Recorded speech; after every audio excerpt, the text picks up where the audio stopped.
अभी जो आकाश में सूरज है, चांद है, नक्षत्र है, तारे हैं, क्या ये सारे आकाश में चिपके हैं? नहीं, ये कोई भी आकाश में चिपके नहीं है। तो लेकिन आकाश में है। तो ये वैसे ही सब कुछ उसमें होते हुए भी कोई भी चीज से वो चिपका नहीं है। कौन? परमात्मा बोलो, आत्मा बोलो, ब्रह्मन बोलो, कुछ भी बोलो, ये तत्वों के गुणों से परे है, ये समझना है। इसके लिए वो लिप्त नहीं होता। तो अभी निर्लिप्त पेन में डोसा क्यों नहीं चिपकता? क्योंकि उसके ऊपर उन्होंने जो कोटिंग लगाया है वो नॉन स्टिक है, तो इसके लिए उसके ऊपर से सब निकल जाता है। तो अब ये हम लोग को अगर समझना है कि अटैच डिटैच कैसे होना है, तो पहले ये समझेंगे, एक तो पुरुषार्थ करना है ताकि हम सूख जाए। दूसरी बात ये है कि ये करना है कि हमारे ऊपर, जैसे हम अभी वो लोखंड का तवा लेके आते हैं, उसको सीजनिंग करते हैं, उसको तेल से लगाते, गरम करते, फिर तेल लगाते, फिर वो नॉनस्टिक जैसे हो जाता है, फिर उसके ऊपर भी डोसा नहीं चिपकता।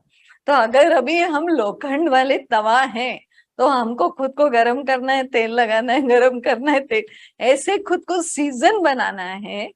इतने सीजन हो जाएंगे एक दिन की डोसा ऐसे निकल के आ जाएगा, वी विल नॉट अटैच, हम अटैच हो ही नहीं सकते।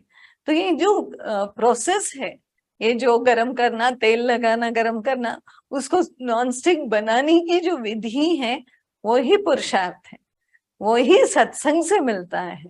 तो सत्संग अटेंड करेंगे तो अपने आप लग जाएगा तेल, फिर उसके बाद कोई कुछ भी बोलेगा तो फिसल जाएगा ऊपर से। लेकिन अगली बार सत्संग नहीं अटेंड करेंगे तो वापस से वो तेल सूख जाएगा।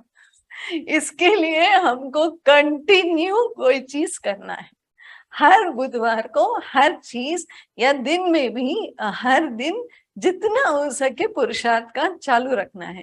जैसे ही हमने एक दो हफ्ते छोड़ दिया, थोड़ा ये छोड़ दिया, थोड़ा फिर चिपकने लगेगा, फिर हम लोग बोलेंगे अरे दुख ही दुख है, पता नहीं मेरे को सत्संग जाना पड़ेगा, लगता है बहुत टेंशन चालू हो गया। यही हो गया कि हमारा जो सीजनिंग था वो निकल गया, वो तेल निकल गया। तो इसके लिए बार बार तेल लगाने के लिए सत्संग में आए, ताकि हमारे ऊपर कुछ नहीं चिपके, है ना। शरीर पे भी तेल लगाओ तो जुर्र से निकल जाता है ना कुछ चीज, वैसे ही है सत्संग। तो वही समझा रहे हैं कि न लिप्यते कैसे समझना है, ऐसे समझना है, सिंपल वे में। अभी कबीरदास जी बोलते हैं, ज्यों की त्यों दर्दीनी चदरिया। तो हमारी चादर कैसी है? मैली मैली। ऐसा हम सोचते हैं कि हमने बहुत सारे ये कर दिए, वो कर दिए, अब तो गंदी सी हो गई, अगले जन्म में जरूर हम साफ रखेंगे। ऐसे हमने बहुत जन्मों से बोला है। और हर जन्म में हम यही सोचते हैं, अरे फिर से मैली कर दी। लेकिन सोचने जाओ तो मैली नहीं है, मैली नहीं है। हम सोच रहे हैं, समझ रहे हैं खुद को हम कि शरीर हूं, मन हूं, तो मैला हूं। लेकिन मैं अगर शुद्ध चैतन्य आत्मा हूं, तो मैं कैसे मेले हो सकते हैं? हम नहीं हो सकते। तो हमारी एक भ्रांति हो गई कि नहीं नहीं हम मैले हैं, हम पापी हैं, ये ऐसा कुछ नहीं है। शरीर का कर्म है, शरीर पर ही वापस आता है। आत्मा शुद्ध ही रहती है, वो जीव हो या ईश्वर हो, आत्मा शुद्ध है हमेशा, हर सिचुएशन में। ठीक है, क्योंकि देह में जो है वो गुण है, जो रजस्तमस सत्व है वो देह में है, शरीर में है, मन में भी आता है सूक्ष्म रूप में, लेकिन आत्मा पर कुछ नहीं आता है। लेकिन हम भूल जाते हैं, क्या भूल जाते हैं? कि हम कौन है।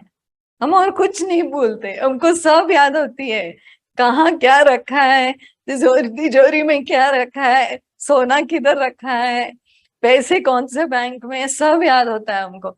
लेकिन हमको यही याद नहीं रहता कि हम आत्मा है, क्योंकि हम भूल जाते हैं। तो हम क्या भूलते हैं हर वक्त? यही भूलते हैं कि मैं कौन हूं।